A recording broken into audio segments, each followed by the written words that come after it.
कश्मीर वास्तव में बहुत ही ज्यादा सुंदर है और अपने लाइफ में एक बार कश्मीर जाना कौन नहीं चाहता है। यह अपनी प्राकृतिक सुंदरता, बर्फ से ढके पहाड़, हरी भरी घाटियां देखने में बहुत ही ज्यादा सुंदर लगता है। लेकिन उसी बीच आपका यात्रा बहुत ही ज्यादा खौफनाक रहने लगे तो आप क्या करोगे? क्योंकि मैं आपको जो स्टोरी बताने वाला हूँ ये बहुत ही ज्यादा क्रीपी होने वाला है, क्योंकि ये पांचों का सामना एक छलावा से हुआ था। 5 दोस्त जो दिल्ली से कश्मीर जाने के लिए प्लानिंग बनाते हैं। सुमित अपने दोस्तों के पास कॉल करके राकेश, विनीत, प्रिया, गौरव से पूछ रहा था कश्मीर जाना सभी का कंफर्म है ना। उसके बाद सभी लोग बोलते हैं ठीक है, हम जाने के लिए रेडी हैं। लेकिन उसी बीच गौरव कश्मीर जाने के लिए मना कर देता है कि मैं नहीं जा पाऊंगा, मेरा तबीयत ठीक नहीं है। और इतना ही बोलने के बाद फोन कट हो गया था। सुमित अपने दोस्तों को लेकर अपने गाड़ी में गौरव के घर उसी समय चले जाते हैं। उसके बाद सभी दोस्त गौरव को मनाते हैं कश्मीर जाने के लिए। और उस समय गौरव की मम्मी और उसके पापा वहीं खड़े हुए थे। सभी दोस्त गौरव को बोलते हैं बहुत दिनों के बाद ये ट्रिप कंफर्म हुआ है, चलो ना यार, ऐसा मत करो, चलो ना हमारे साथ, ऐसा बोलते हैं। लेकिन ये बार बार एक ही बात बोल रहा था कि मैं आप लोगों के साथ नहीं जा सकता। गौरव की मम्मी बोलती है हाँ बेटा, ये आप लोगों के साथ नहीं जा सकता है, इसका तबीयत खराब है, ये घर से कहीं भी नहीं जा सकता है, ऐसे में उसे कोई बुरी साया काबू में कर सकता है। उसके दोस्त बोलते हैं कौन बुरी साया? फिर गौरव की मम्मी बोलती है छलावा। छलावा एक ऐसा शक्तिशाली भूत प्रेत है, किसी को भी अपने काबू में कर सकता है, उसके बाद उसे मार देता है। आप लोग छलावा को देखकर पहचान भी नहीं पाओगे कि आपके सामने एक छलावा खड़ा है, ऐसा गौरव की मम्मी गौरव के दोस्तों को बता रही है। लेकिन सभी दोस्त उसकी बातों को मजाक में ले रहे थे और हंस रहे थे। फिर कुछ समय के बाद गौरव कश्मीर जाने के लिए मान जाता है। पांचों दोस्त अपने गाड़ी में बैठकर दिल्ली से कश्मीर जाने के लिए निकल जाते हैं। और कुछ घंटे बीतने के बाद पांचों दोस्त गाड़ी के अंदर बहुत ही ज्यादा मजे कर रहे थे। धीरे धीरे सभी लोगों को कश्मीर की झलक दिखने लगी थी। कश्मीर के ऊंचे ऊंचे पहाड़, हरी भरी घाटियां, पहाड़ बर्फ से ढका हुआ था। और ये सभी लोग उस पहाड़ को देखने के बाद हो गए थे। सभी को एक सपना जैसे ही लग रहा था। अब रात होने लगी थी और सभी लोग गाड़ी के अंदर थे। ठंड बहुत ही ज्यादा था और गाड़ी धीरे धीरे चल रही थी। उसके गाड़ी के सामने कोई अचानक आता है और उसके गाड़ी को रोकने के लिए बोलता है। सुमित उसे देखने के बाद अपनी गाड़ी को वहीं खड़ा कर देता है। और उस समय सभी के सभी डर गए थे, क्योंकि ये अचानक से उसकी गाड़ी के सामने आकर खड़ा हो गया था। सभी लोगों को अजीब से देख रहा था ये इंसान। किसी को भी पता नहीं था कि ये इंसान कौन है।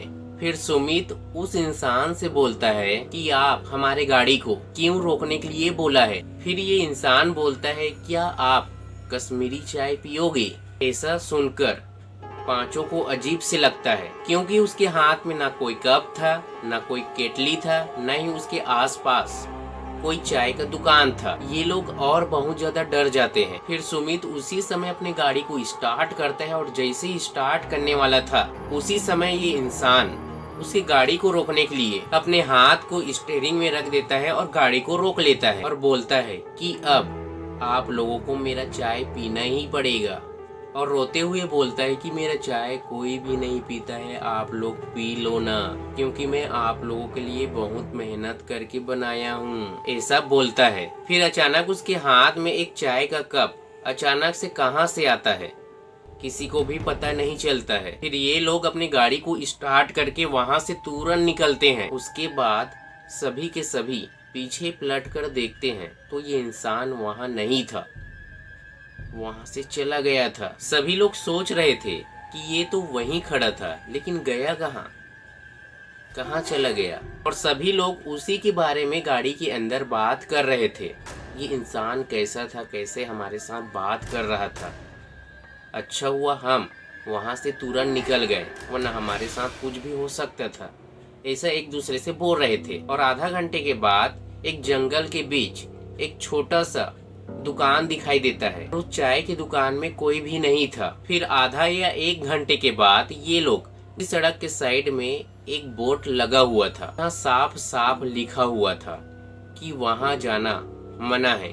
लेकिन ये लोग सभी के सभी अपनी गाड़ी से उतरकर उस बोट के पास चले जाते हैं और उसके पीछे बहुत ही सुंदर एक घना जंगल था और सभी लोग उस जंगल को देखने के लिए पैदल उस जंगल की ओर बढ़ते हैं। लेकिन अब जो होने वाला था ये सभी के साथ ये बहुत ही ज्यादा खौफनाक होने वाला था। वास्तव में जो दिखाई दे रहा था ये पांचों को वैसा बिल्कुल भी नहीं था। ये एक आंखों का धोखा था, छलावा।